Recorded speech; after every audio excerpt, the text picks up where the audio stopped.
जम्मू कश्मीर के उपराज्यपाल श्री मनोज सिन्हा ने आज 19 फरवरी को जम्मू विश्वविद्यालय में आयोजित कार्यक्रम में भाग लिया। इस अवसर पर प्रोफेसर A.K. कौल द्वारा लिखित पुस्तक कश्मीर नेटिविटी रिगेन का विमोचन किया गया। कार्यक्रम ब्रिगेडियर राजेंद्र सिंह ऑडिटोरियम में आयोजित हुआ, जहां शिक्षा व कश्मीर की सांस्कृतिक विरासत पर चर्चा भी की गई। का जैसे अनेक किरदार और बांदीपुरा की मिट्टी उसकी सांस के जरिए कौल साहब ने जड़ों से टूटने के दर्द को शब्दों में ढालने की कोशिश। मैं मानता हूं कि घर उजड़ने से पहले व्यक्ति का मन उजड़ता है और दुनिया की सबसे बड़ी तकलीफों में से एक तकलीफ अपनी धरती पर अजनबी बन जाना होता है। और मुझे लगता है कश्मीर में यही हुआ। 1989-90 आतंकवादियों द्वारा कश्मीरी पंडितों के नरसंहार की पीड़ा इतनी गहरी है कि वक्त का मरहम भी उसे कभी कम नहीं कर पाया। रातों रात अपना घर छोड़ने की पीड़ा, अपनी जड़ों से उखड़ जाने का दर्द, ये ऐसा है जो आज भी अनेक विस्थापित परिवारों के नसों में कांटे की तरह दिखता है।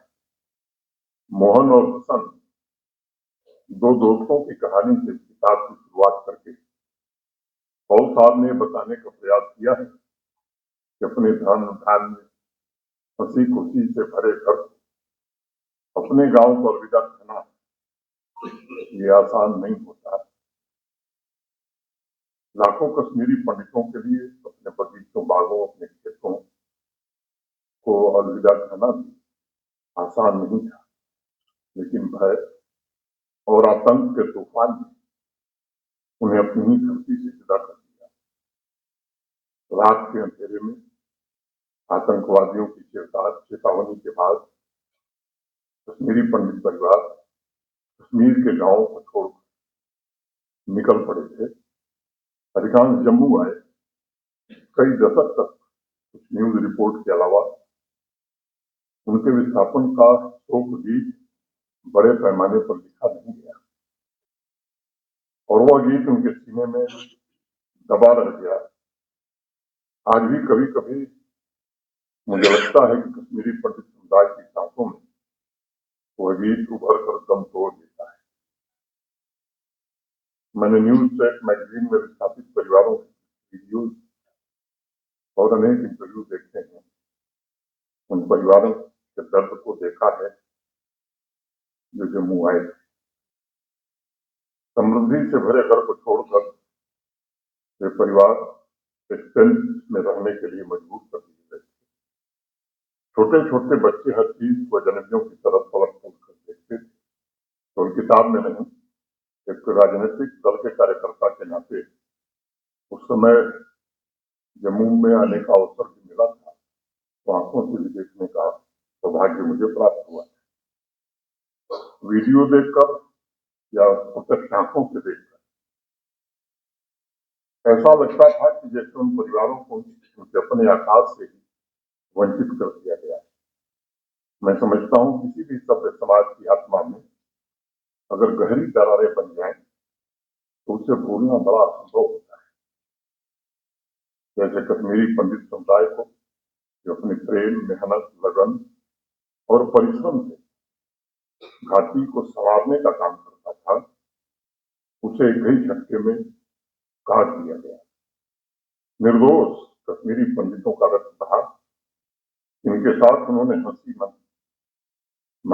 के साथ खेला, त्योहार मनाया, भोजन साझा किया। वे ही आतंकवादियों के सामने मौत की मूर्ति बन गए। अनेक मामले ऐसे भी हैं, मेरे ध्यान में भी हैं और सामने आए हैं, जिसमें परिचित दोस्त भी साजिशकर्ता बन गया। मैं मानता हूं इस नरसंहार और कश्मीरी पंडितों के पलायन केवल इंसानों की हत्या नहीं थी, बल्कि विश्वास की सबसे बड़ी हत्या हुई।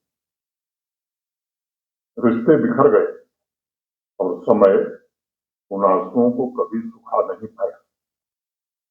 कश्मीर के भीतर इकोसिस्टम का यह प्रयास था कि नरसंहार के सच को दबा दिया जाए।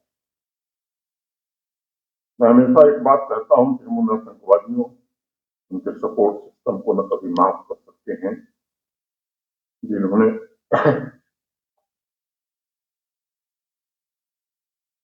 जिन्होंने मासूम बच्चों की आंखों गर्व है। आतंकी और उनके आका न केवल शरीर पर बल्कि पीढ़ियों की आत्मा पर प्रहार करने का दुस्साहस किया।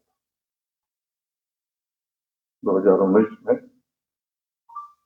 जब आदरणीय प्रधानमंत्री श्री नरेंद्र मोदी जी ने अनुच्छेद 370 समाप्त किया और जम्मू कश्मीर का पूर्ण विलय किया, तब लाखों नसों में जल रहे दर्द को थोड़ी राहत मिली। उस दिन अनेक लोगों को पीछे छूट गए घर की पुकार, अपनी उस मिट्टी की प्रतीक्षा और उस आंगन की दोबारा याद आई और मन में एक विश्वास हुआ कि शायद नई पीढ़ी अब बेखौफ उन जड़ों को स्पर्श कर सकती। कश्मीर नेटिविटी रीजेंट में भी इन्हीं उम्मीदों का प्रतिबिंब दिखाई पड़ता